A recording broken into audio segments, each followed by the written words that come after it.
Alright, what's up guys? Cheat Fitness, Kyle Hills here. This is just kind of my thoughts on the ketogenic diet. I'm not going to go into the guide, I'm not going to go into what you should eat, what you shouldn't eat. I just want to hit like one topic today. You guys that think about, ponder, leave a comment. I want to know your guys' opinion. It's about high intensity workouts on the ketogenic diet. So there's a lot of people out there that think that you can't do high intensity workouts on a ketogenic diet because you need glycogen. So there's three types of energy systems that people need to realize when going into this debate. So you have the creatine phosphate system. So for people that want to gain muscle and lift heavy weights, take creatine while you're on the ketogenic diet, because those first 4 to 6 reps are all in the creatine phosphate system, which doesn't use glycogen and it doesn't use ketones. It doesn't use either or. So take creatine, so you have a high amount of creatine for the creatine phosphate system, and then your muscles look fuller and all that good stuff.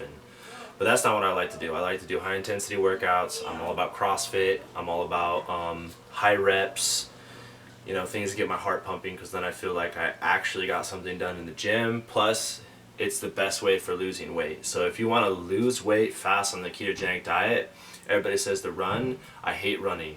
I hate it. I hate cardio. I did years and years and years of running. I'm done running. I want my high intensity workouts. So there's three different types of three different types of energy systems. You have the creatine phosphate, you have the anaerobic, and then you have the aerobic.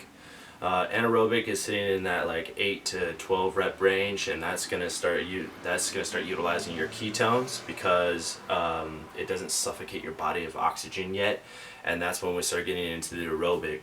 Aerobic is where people will start saying, "Oh, you're not going to be able to do a workout because you have no glycogen in your body." Well, that's just not true, because until you get to the aerobic, you are not going to have to use any glycogen. You're going to be using creatine into ketones, and now we're going to be using the glycogen that's stored in your muscles, and that 5% that you get a day is more than enough for a nice 20-25 minute CrossFit workout, all body exercise, sprints, all that good stuff.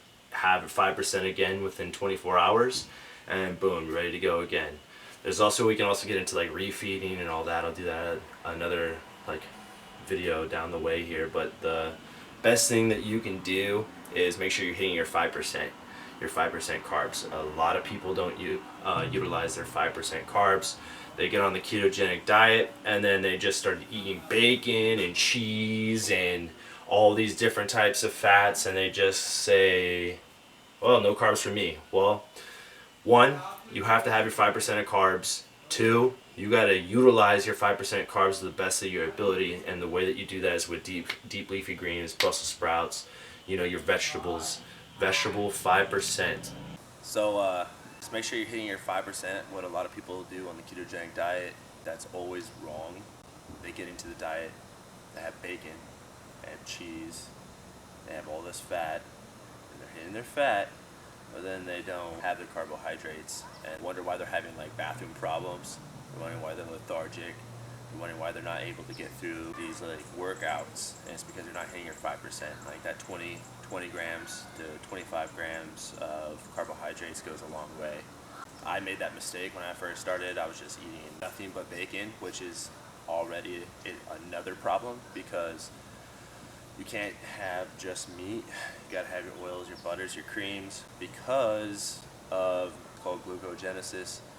It's basically where protein turns into glycogen. So that's where a lot of people go wrong with cheese. But yeah, cheese will either turn into casein, or other dairy products will actually turn into whey, which... What are you doing? Eating cheese. Yeah. Stop telling people you can't do high intensity workouts on the ketogenic diet. It's just not true. It's just not true. Yeah, so the three don'ts, and then the three different energy sources. So we have the creatine phosphate system, the anaerobic system, and the aerobic system. As soon as you get up to the aerobic system, that's when ketones can no longer produce oxygen, because ketones can't produce oxygen. and glycogen can. Glycogen can produce oxygen. That's why you need glycogen in the aerobic form. So make sure that you're hitting your 5% carbohydrates in the day, and you should be fine on a 25-minute high-intensity workout every single time. It shouldn't be a problem.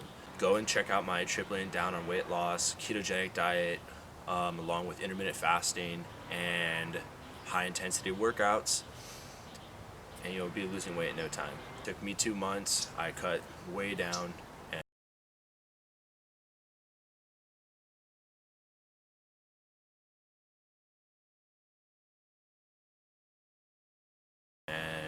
I feel better than ever. Hormone levels are stable, strength is up, and I even have like more stable energy throughout the day. And that's what the ketogenic diet is all about, and I love it.